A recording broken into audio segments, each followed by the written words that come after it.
Hello students, आज की इस वीडियो के अंदर हम ऑक्सीजन फैमिली को स्टार्ट करने वाले हैं। ऑक्सीजन फैमिली को पढ़ेंगे। पिछले वीडियोस के अंदर हम नाइट्रोजन फैमिली जो है उसे कंप्लीट स्टडी कर चुके हैं। नाइट्रोजन फैमिली, उसके एलिमेंट्स, उसके कंपाउंड्स, मॉलिक्यूल्स, सारी चीज़ें हमने देख ली हैं वन बाय वन। इसी तरीके से सेम जैसे नाइट्रोजन फैमिली पढ़ी है वैसे के वैसा सेम टू सेम जो ट्रेंड है वो ऑक्सीजन फैमिली के लिए फॉलो करना है। तो लेट्स स्टार्ट। जो ऑक्सीजन फैमिली है ये 16th ग्रुप एलिमेंट्स होते हैं। कौन से ग्रुप के एलिमेंट्स होते हैं? 16th group element. कौन कौन से एलिमेंट प्रेजेंट रहेंगे इसमें? देखिए, oxygen, sulphur, selenium, tellurium, polonium. कौन कौन से एलिमेंट रहेंगे? Oxygen, sulphur, selenium, tellurium, polonium. ये सारे जो एलिमेंट है ऑक्सीजन फैमिली के या फिर 16th ग्रुप के एलिमेंट होते हैं। इसके लिए सबसे पहले हम ऑक्सीजन, क्योंकि इसका जो मेन ग्रुप है वो ऑक्सीजन है, जो फैमिली की स्टार्टिंग है वही ऑक्सीजन से हो रही है। Oxygen is the most abundant element on the earth crust. जो सबसे ज़्यादा जो एलिमेंट अर्थ क्रस्ट के ऊपर फाइंड आउट होता है वो कौन सा है? ऑक्सीजन है। ठीक है, ये ऑलमोस्ट नियरली अबाउट 20.46% जो है एयर के अंदर, एयर की कंपोजिशन में प्रेजेंट रहता है। हम ऑलमोस्ट इसे 21% कंसिडर कर लेते हैं। तो इतने अमाउंट में ये प्रेजेंट है, मोस्ट अबंडेंट एलिमेंट है अर्थ सरफेस के ऊपर। तो ऑक्सीजन की जो अपनी प्रॉपर्टीज हैं वो कुछ खास हैं, बाकी एलिमेंट से लिटिल बिट डिफरेंट है। जो ऑक्सीजन के एनामलेस कैरेक्टरिस्टिक्स हैं वो हम बाद में पढ़ेंगे। अभी हम इसके जनरल जो ट्रेंड्स हैं उनके बारे में बात कर रहे हैं। जो ऑक्सीजन फैमिली है इसे चाल्कोजेंस के नाम से भी जाना जाता है। कैल्कोजेंस भी बोलते हैं इन्हें। तो इसके नाम से जाना जाता है। इसका मतलब क्या होता है? और फॉर्मिंग एलिमेंट्स। ठीक है, और फॉर्मिंग जो एलिमेंट्स होते हैं उन्हें किस नाम से जाना जाता है? चाल्कोजेंस के नाम से जाना जाता है। जो और फॉर्मिंग एलिमेंट है किसलिए? क्योंकि ज्यादातर जो एलिमेंट है वो ऑक्साइड फॉर्म के अंदर मिलते हैं, आइदर ऑक्साइड और सल्फाइड। 6 यूनिट आप पढ़ चुके हैं, वहां आपने देखा होगा, जैसे मैं लिखती हूँ Fe2O3 ऑक्साइड फॉर्म के अंदर है, Al2O3 ऑक्साइड फॉर्म के अंदर है, या फिर ZnS, PbS, HgS। तो इस तरीके से जो और थे ज्यादातर वो किस फॉर्म के अंदर मिलते हैं? ऑक्साइड फॉर्म में, सल्फाइड फॉर्म में, इस तरीके से फाइंड आउट होते हैं। तो इसी वजह से इसे किस नाम से जाना जाता है? कैल्कोजेंस के नाम से जाना जाता है। और इसका मतलब क्या होता है कि ये और फॉर्मिंग एलिमेंट्स है, जो भी और फाइंड आउट होता है वो इनकी फॉर्म में ही मिलता है। अब बात करते हैं हम यहाँ पर इसके एलोट्रोपिक फॉर्म्स के बारे में।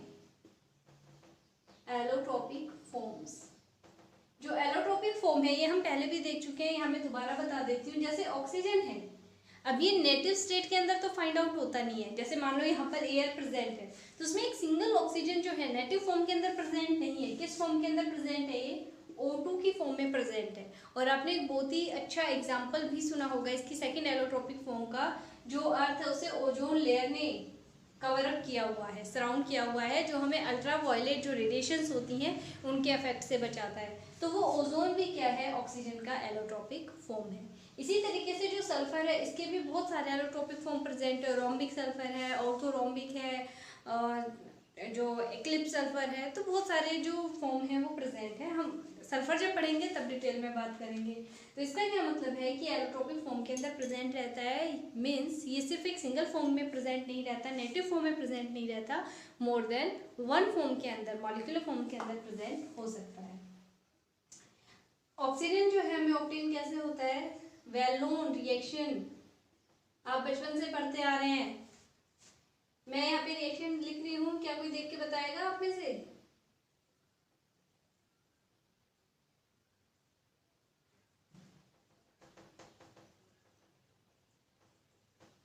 कौन सी रिएक्शन बनने वाली है ये?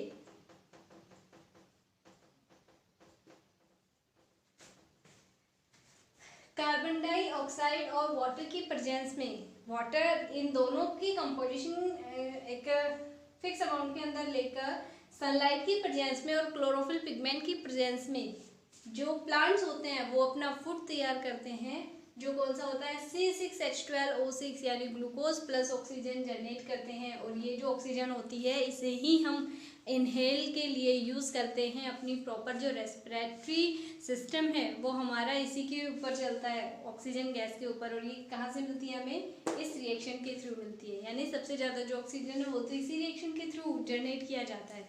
तो कौन सी रिएक्शन है ये? Photosynthesis reaction. तो ये इसके कुछ बेसिक्स थे जो ऑक्सीजन फैमिली है। इसके बाद हम बात करते हैं इनके जनरल इलेक्ट्रॉनिक कॉन्फ़िगरेशन के बारे में। जो कॉन्फ़िगरेशन है वो देखिए इसका,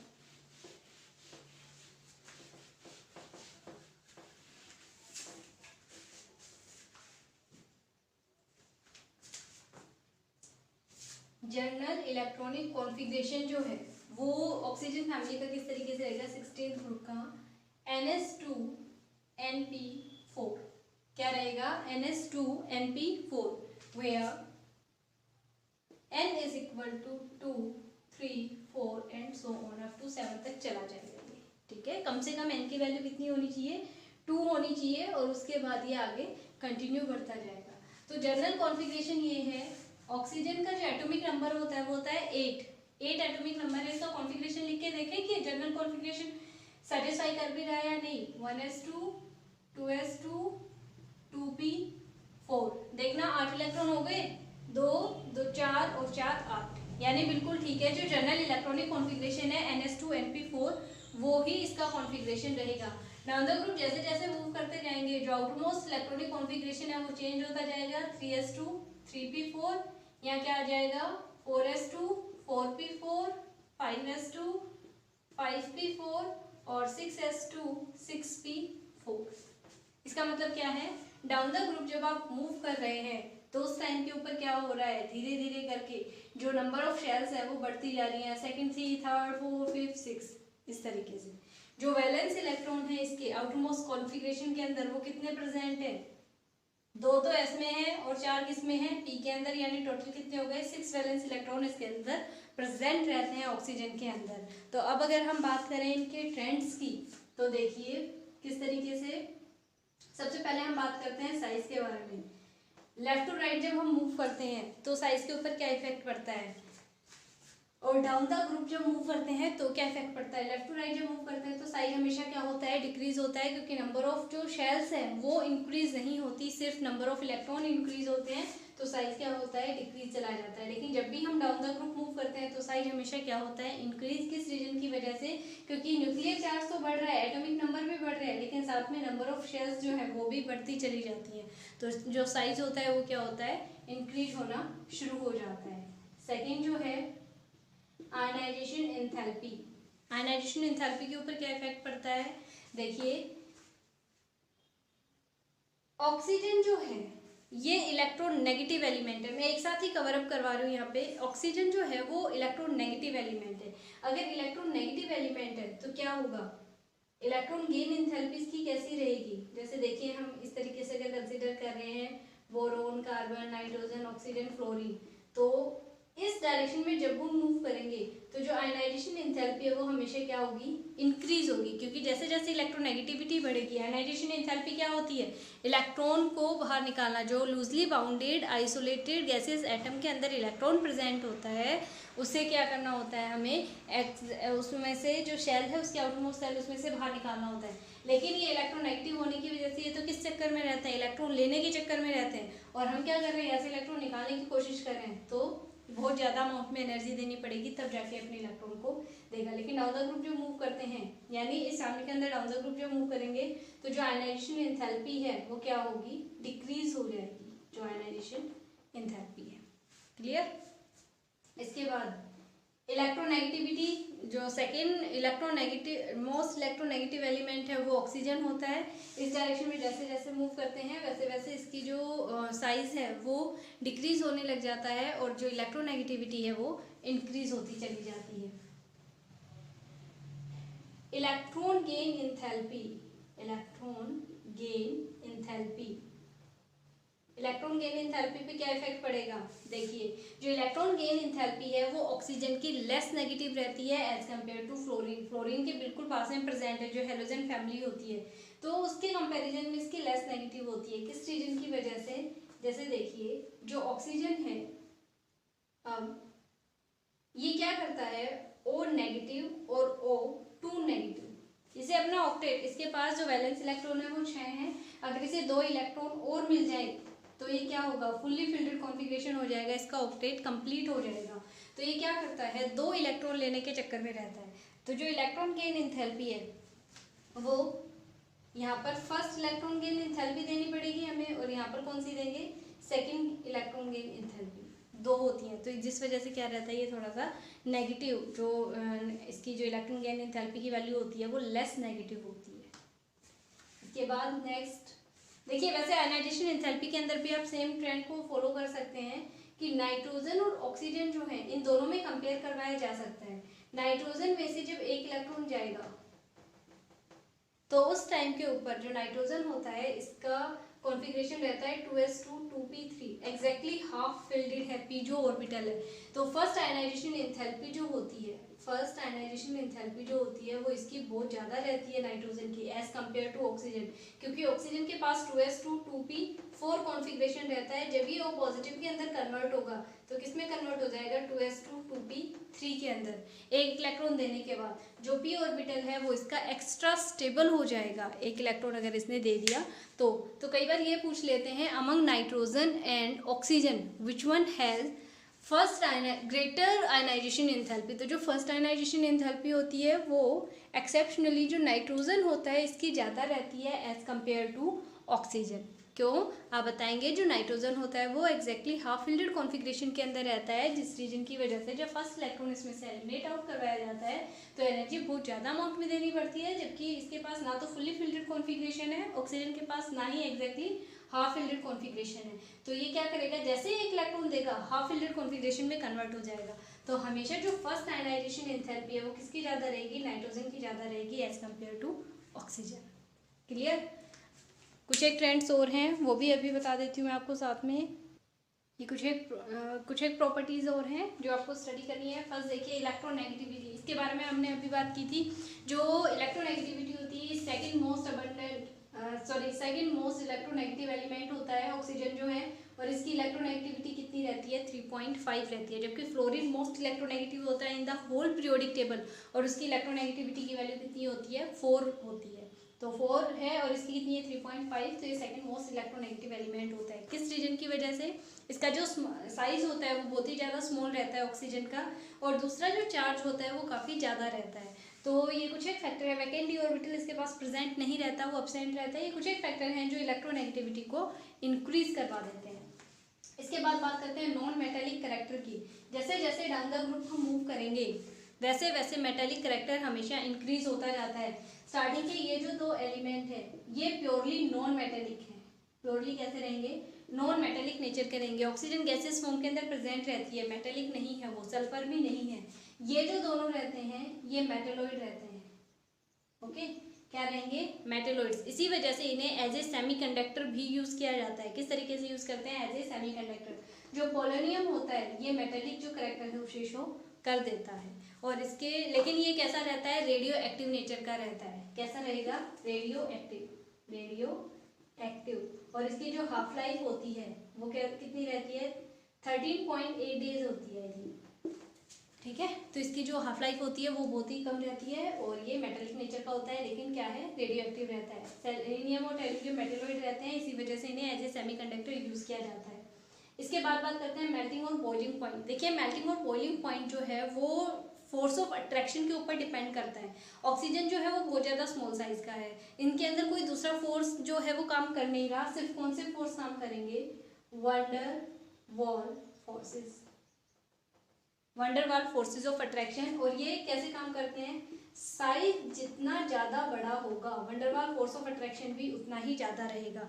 इसका मतलब डाउन द ग्रुप जब हम मूव करते हैं तो साइज क्या होता जाता है, बड़ा होता जाता है, तो वंडरवाल फोर्स ऑफ अट्रैक्शन भी बड़े होते जाएंगे। तो डाउन द ग्रुप जब हम मूव करेंगे तो जो मेल्टिंग और बॉइलिंग पॉइंट है वो क्या होगा, इंक्रीज हो जाएगा। जब डाउन द ग्रुप मूव करेंगे तो मेल्टिंग एंड जो बॉइलिंग पॉइंट है वो क्या होना चाहिए, इंक्रीज हो जाएगा। लेकिन यहाँ पर जो पोलोनियम है, जो लास्ट के जो एलिमेंट हैं, ये due to inert pair effect, जो इनके s ऑर्बिटल के इलेक्ट्रॉन्स होते हैं उन्हें इनर्ट कंसीडर करवा लेते हैं, उनके बॉन्डिंग के अंदर पार्टिसिपेट नहीं करवाते, जिस वजह से जो एक्सटेंट है वंडरवाल फोर्सेस का वो लिटिल बिट कम हो जाता है और इसी वजह से इनका जो मेल्टिंग और बॉइलिंग पॉइंट है वो थोड़ा सा डिक्रीज हो जाता है। बाकी जनरल ट्रेंड तो ये ही रहेगा, डाउन द ग्रुप साइज बड़ा होगा तो मेल्टिंग और बॉइलिंग पॉइंट जो है वो क्या होंगे, इंक्रीज होंगे।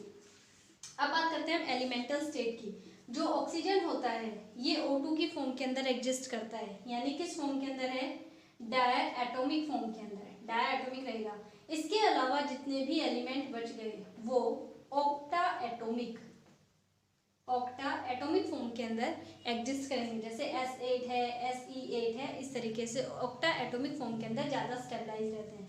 तो एलिमेंटल स्टेट का ध्यान रखिए, ऑक्सीजन सिर्फ ऐसा है जो डायटोमिक के अंदर एग्जिस्ट करेगा, इसके अलावा बाकी जो है वो ऑक्टा एटोमिक के अंदर। इसके बाद बात आती है मल्टीपल बॉन्डिंग की। क्या ये मल्टीपल बॉन्ड बना सकता है? हाँ जी, बिल्कुल बना सकता है।